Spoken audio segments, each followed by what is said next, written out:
코로나 이후 변화될 세계의 모습. 코로나 환자 돌보기 전 옥상에서 갖는 기도 모임.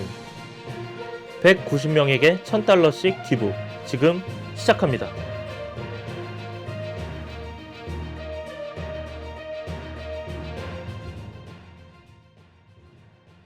사피엔스와 호모데우스 등의 저자인 이스라엘 역사학자 유발 하라리. 그는 코로나 이후 변화될 세계의 모습을 두 가지로 가정했다고 합니다. 이는 코로나 이후 무조건적으로 변하는 것이 아닌 오늘을 살아가는 우리의 선택에 따라 여러 가지 옵션으로 변화될 수 있다는 가정인데요. 그 첫 번째 선택은 전체주의적 감시와 시민 자율권입니다. 이 내용을 보면 전체주의적 감시는 기술의 발달로 인해 전국민 24시간 감시 가능, 그리고 사람의 외적인 모습뿐 아니라 생체 정보와 개인의 생각까지 추적이 가능하다는 것입니다. 이는 코로나와 같은 비상사태 때 사람들의 모든 것을 통제하기 위한 방안이라고 하는데요.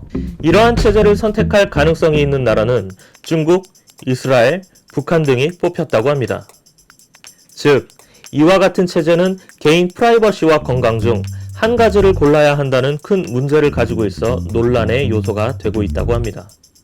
이에 반해 시민 자율권을 선택할 가능성을 가진 나라는 한국과 대만, 싱가포르 등이 뽑혔습니다.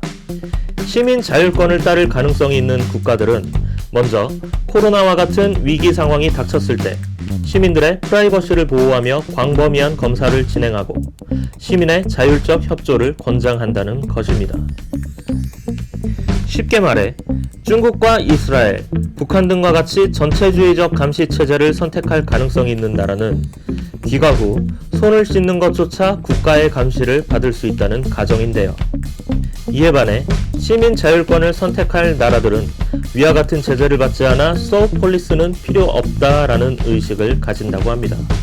그러나 시민 자율권을 채택하는 국가는 서로 간의 신뢰가 필수적으로 작용해야 가능하다고 이야기하고 있습니다.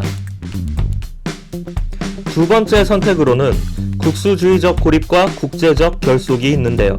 쉽게 말하면 코로나와 같은 위기 상황이 닥쳤을 때 자국을 지킨다는 명목으로 국가 간 봉쇄를 할 것인가, 아니면 나라 간 협력을 통해 위기를 극복할 것인가에 대한 선택을 말합니다.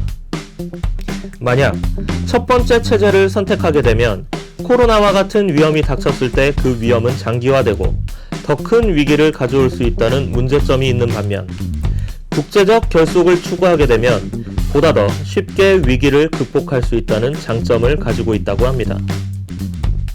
이 이론을 제시한 유발 하라리의 코로나 이후의 세계의 모습. 예수님의 오심에 따라 역사가 BC와 AD로 구분되었던 것처럼 코로나가 종결되고 나면 비포 코로나와 애프터 코로나로 역사가 새로이 구분되어질 것이라는 것이 전문가들의 의견입니다. 이와 같이 현재 우리가 겪고 있는 코로나 사태는 이전에 없었던 이 세계의 큰 위기라고 할 수 있는데요. 때가 이럴수록 세계 모든 사람이 하나 되어 이 위기를 잘 극복해 나가길 바라봅니다. 미국 마이애미에 위치한 잭슨 사우스 메디컬 센터. 이 병원의 간호사와 환자들은 코로나 환자들을 돌보기 전 옥상에 모여 기도 모임을 가졌다고 합니다. 이들은 우리가 일할 때 하나님께서 인도하고 보호하시며 우리와 우리의 가족들의 안전을 돌봐달라고 기도했다고 하는데요. 미국 내 코로나 확진자가 20만 명을 넘어서고 하루 사이 뉴욕에서만 500명이 사망하는 가운데 하루빨리 하나님의 도우심으로 이 사태가 끝나길 바라봅니다. 한국 야구 최고의 타자라 할 수 있는 추신수 선수의 미담이 전해졌습니다.